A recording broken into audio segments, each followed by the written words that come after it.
नमस्कार दोस्तों, स्वागत है आपका इन्वेस्टिंग दर्पण की एक और वीडियो में। और इस वीडियो में मैं आपसे डिस्कस करूंगा शुगर सेक्टर को। बात करें शुगर सेक्टर स्टॉक्स में, तो हमें आज काफ़ी अच्छी तेजी देखने को मिली है और इस तेजी के पीछे एक बड़ी खबर हमें देखने को मिली है जो कि गवर्नमेंट ऑफ इंडिया की तरफ से है, जिसके चलते इन स्टॉक्स में हमें तेजी देखने को मिली है। फ्रेंड्स, बात करें स्टॉक्स की तो स्टॉक्स काफ़ी सारे हैं अगर हम बात करें शुगर सेक्टर में, लेकिन आप कुछ स्टॉक्स को देख सकते हैं। बात करें एक समय तो शुगर सेक्टर को इन्वेस्टमेंट के हिसाब से अच्छा नहीं समझा जाता था, लेकिन बात करें एथेनॉल की तो जब से नेशनल और इंटरनेशनल मार्केट में एथेनॉल की डिमांड बढ़ी है, तब से इन कंपनियों की प्रॉफिट्स बढ़ते हुए हमें देखने को मिले। तो ऐसे में शुगर सेक्टर की तो यह इन्वेस्टमेंट के हिसाब से इस समय काफ़ी अच्छा देखने को मिल रहा है। अगर मैं आपको दिखाऊं तो स्टॉक को आप देखिएगा 5 साल में 170% की रफ्तार चुका है। अगर हम बात करें मवाना शुगर लिमिटेड की तो आज स्टॉक में हमें 12% तक की तेजी देखने को मिली है। तो न्यूज का असर आपको इस स्टॉक में लॉन्ग टर्म में देखने को मिलेगा, क्योंकि बात करें खबर की तो खबर है ही ऐसी, जिससे कि चीनी मिल्स की अगर हम बात करें या शुगर सेक्टर की अगर हम बात करें तो इन कंपनियों को आने वाले समय में बड़े मुनाफे होने वाले, जिसके चलते आप ऐसे में शुगर स्टॉक्स पर नजर रख सकते हैं। बात करें मवाना शुगर्स की तो 12% की तेजी में स्टॉक बंद होता हुआ देखने को मिला है। मैं आपको सभी स्टॉक्स तो नहीं बता सकता शुगर सेक्टर की अगर हम बात करें, लेकिन आपको कुछ स्टॉक्स बता देता हूँ जिनसे कि आप थोड़ा सा आइडिया ले सकते हैं, या आप चाहें तो इन स्टॉक्स को इन्वेस्टमेंट के लिए देख सकते हैं। बात करें सिम्बाब्वे शुगर्स लिमिटेड की तो इस स्टॉक में भी 9% से ज़्यादा की तेजी देखने को मिली है। और स्टॉक के मैं आपको रिटर्न्स दिखाऊं तो आप देखिएगा 5 साल में 315% के मल्टीबैगर रिटर्न्स दे चुका है। तो फ्रेंड्स, बात करें शुगर सेक्टर की तो शुगर सेक्टर में अच्छे रिटर्न्स बने। अगर हम बीते 5 साल की बात करें तो आप सिम्बाब्वे शुगर मिल स्टॉक पर भी नजर रख सकते हैं। बात करें स्टॉक की तो यह भी एक काफ़ी अच्छा स्टॉक है। और एक दो स्टॉक और मैं आपको बता देता हूँ, उसके बाद मैं आपसे न्यूज़ डिस्कस करूंगा। तो बने रहिएगा वीडियो में, वीडियो काफ़ी महत्वपूर्ण होने जा रही है, क्योंकि अगर आपको इस खबर के बारे में पता है तो आप शुगर सेक्टर को इन्वेस्टमेंट के हिसाब से देख पाएंगे या जान पाएंगे। बात करें इस खबर से तो शुगर सेक्टर से जुड़े सभी स्टॉक को इसका फायदा मिलेगा। तो ऐसे में इन्वेस्टर्स को भी इस न्यूज़ का पता होना चाहिए। अब बात करें अगले स्टॉक की तो मैं श्री रेणुका शुगर लिमिटेड के बारे में बात कर रहा हूँ। और फ्रेंड्स, जो वीडियो में मैं आपसे इन स्टॉक्स को डिस्कस कर रहा हूँ ये रैंडमली मैंने लिए, ये इन स्टॉक्स पर मैंने कोई रिसर्च नहीं की है। सिर्फ मैं आपको शुगर सेक्टर में तेजी के बारे में बता रहा हूँ कि हमें शुगर सेक्टर स्टॉक्स में अच्छी खासी तेजी देखने को मिली है। बात करें फ्रेंड्स, शुगर सेक्टर में तो काफ़ी सारे स्टॉक्स आपको मिल जाएंगे। अगर आप चाहते हैं कि मैं आपको टॉप शुगर सेक्टर स्टॉक्स बताऊं तो फ्रेंड्स आप मुझे कमेंट करके बता सकते हैं। मैं कोशिश करूंगा आपसे 4 या 5 ऐसे स्टॉक डिस्कस करने की जो कि फंडामेंटली भी अच्छे हो और रिटर्न भी उनके बेहतर हो। तो ऐसे में आप मुझे कमेंट करके बता सकते हैं। अगर आपको ये स्टॉक अच्छे लगे तो आप इनको भी देख सकते हैं, और अगर आप चाहते हैं इनमें से किसी स्टॉक को अवॉइड करना तो वह भी आप छोड़ सकते हैं। क्योंकि बात करें इन स्टॉक्स की तो इन स्टॉक्स पर मेरी कोई रिसर्च नहीं है, मैंने ना ही इस कंपनी के फंडामेंटल देखे, तो इस बारे में आपको पता होना चाहिए। बात करें स्टॉक की तो 12% की तेजी में बंद होता हुआ देखने को मिला है। तेजी काफ़ी अच्छी रही है। बात करें इसके 5 साल के रिटर्न की तो आप देखिएगा 412% के शानदार रिटर्न दे चुका है। तो ऐसे में आप इस स्टॉक पर भी नजर रख सकते हैं। अब बात करें लास्ट शेयर की तो मैं केएम शुगर लिमिटेड के बारे में बताना चाहूंगा। ये भी शुगर सेक्टर का स्टॉक है। आप देखिएगा इसमें भी 8.5% तक की तेजी देखने को मिली है। तो फ्रेंड्स, हमने 4 स्टॉक्स को देखा शुगर सेक्टर की। अगर हम बात करें तो ये शुगर सेक्टर से जुड़े हुए स्टॉक है।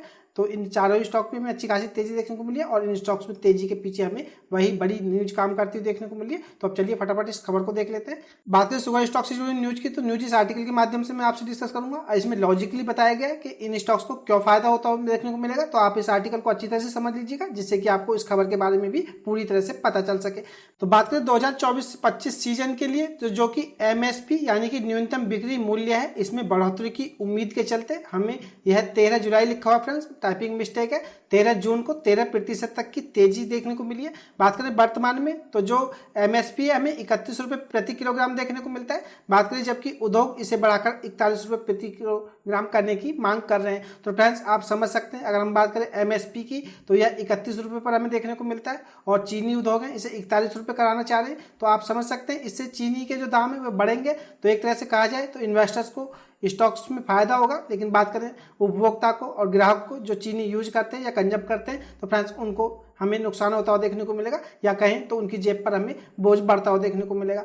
तो इसी खबर का असर हमें चीनी स्टॉक्स पर देखने को मिला है। इनके एमएसपी की अगर हम बात करें तो यह 31 रुपये से 41 रुपये प्रति किलोग्राम करने की इनकी जो मांग है, इसको लेकर के हमें सरकार की तरफ से अप्रूवल होता हुआ देखने को मिला है। अगर हम बात करें अधिकारी सरकारी सूत्रों ने कथित तौर पर संकेत दिया है कि कोई भी वृद्धि उचित होगी। तो फ्रेंड्स, आप समझ सकते हैं सीधे सीधे तौर पर जो चीनी उद्योग की मांग है तो इसे भी सरकार अप्रूव करती हुई देखने को मिल रही है, और इन्होंने ये कहा है कि कोई भी वृद्धि होगी वह उचित होगी। तो आप समझ सकते हैं कि इनके एमएसपी पर हमें आने वाले समय में यह बढ़ोतरी होती हुई देखने को मिल सकती है, जो शुगर सेक्टर है आपको अच्छे रिटर्न दे सकता है। बात करें मवाना शुगर, सिम्बाब्वे sugar, Shri Renuka sugar, KM sugar mills के शेयरों में 13% तक की तेजी देखने को मिली है। तो फ्रेंड्स, मैंने यही वह 4 स्टॉक्स आपसे डिस्कस किए थे। तो इसका मतलब यह नहीं है कि ये 4 ही स्टॉक स्टॉक है। अगर इसमें आप आगे देखेंगे तो Andhra sugars, Awadh sugars and energy, Magadh sugars and energy के शेयर में करीब 9% तक की तेजी देखने को मिली है। बात करें बजाज हिंदुस्तान, बात्री, Aman sugars, Dalmia, Bharat sugar and industry,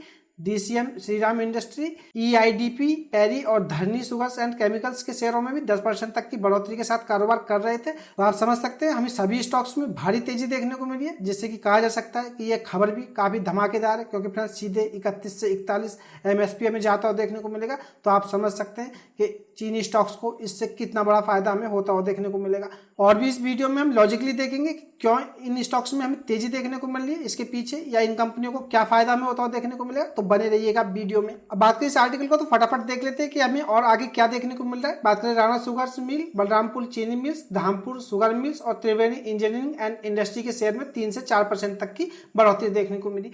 पिछले महीने में चीनी शेयरों में तेजी रही है और यह 20% तक बढ़ गया है। गौरतलब है, मतलब याद रहे 2019 से चीनी का जो बिक्री मूल्य है वह 31 रुपए प्रति किलोग्राम पर अपरिवर्तित मतलब अनचेंज हुआ है। तो आप समझ सकते हैं 2019 से हमें जो एमएसपी है 31 रुपए पर बना हुआ देखने को मिल रहा है और उद्योग जो है मांग कर रहा है कि चीनी का जो न्यूनतम बिक्री मूल्य है इसे 40 से 41 रुपए प्रति किलोग्राम किया जाए। तो खबर हमें काफी धमाकेदार देखने को मिल रही है। बात करें आम चुनावों से पहले तो आर्थिक मामलों के मंत्रिमंडलीय समिति ने चीनी सीजन 2024-25 के लिए गन्ने के जो एफआरपी है इसमें 7.4% या 25 रुपए की वृद्धि को मंजूरी दी थी। तो फ्रेंड्स 2024-25 की अगर हम बात करें तो इसमें 7 या 7.5% या 25 रुपए की वृद्धि जो गन्ने का भाव है उसमें हमें बढ़ती हुई देखने को मिलेगी।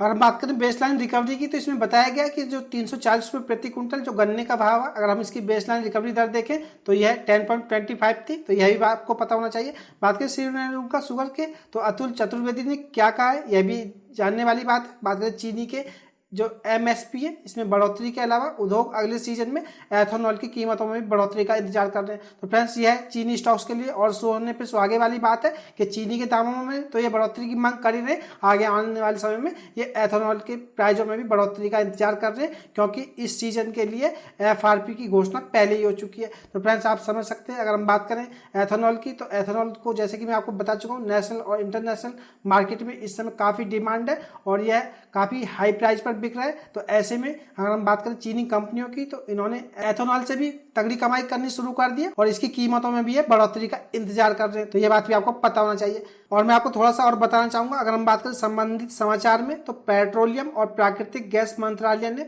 एथेनॉल मिश्रण में प्रगति की सूचना दी है। बात करें मई तक 15% एथेनॉल मिश्रण दर हासिल कर ली जाएगी और देश के 20% मिश्रण लक्ष्य तक पहुंचने की राह पर है। बात करें वर्तमान में तो 81,529 आउटलेट्स में से 13,569 पीएसयू आउटलेट्स पर E20 ईंधन उपलब्ध है और 20% मिश्रण लक्ष्य को प्राप्त करने के लिए 1016 करोड़ लीटर एथेनॉल की आवश्यकता होगी। तो फ्रेंड्स बात करें तो पीएसयू या कहें सरकार को भी 1016 करोड़ लीटर एथेनॉल की आवश्यकता है। और बात करें इंटरनेशनल मार्केट की तो भी इसके काफ़ी अच्छे दाम है। तो आप ऐसे में समझ सकते हैं कि चीनी सेक्टर इस समय या इस न्यूज़ के चलते इन्वेस्टमेंट के हिसाब से कितना जरूरी हो जाता है। तो फ्रेंड्स मुझे यही खबर आपको बतानी थी कि खबर काफ़ी धमाकेदार है और इसका असर आपको लॉन्ग टर्म तक स्टॉक्स पर देखने को मिलेगा। इस खबर का फायदा उठाना चाहते हैं तो आप चीनी स्टॉक्स को इन्वेस्टमेंट के लिए भी देख सकते हैं। जैसे ही हमें ये इनका एमएसपी चेंज होता हुआ देखने को मिलेगा या इनकी बढ़ोतरी जो है ये इनकी मांगे मांग ली जाती है तो हमें इन स्टॉक्स में आग लगती हुई देखने को मिलेगी और यह स्टॉक आपके फिर हाथ आने वाले नहीं है। तो ये खास अपडेट की वीडियो आपको कैसी लगी मुझे कमेंट करके बताएं। अगर आपको वीडियो अच्छी लगी तो वीडियो को लाइक करें, शेयर करें। मैं मिलूंगा आपसे नई वीडियो में, तब तक के लिए नमस्कार।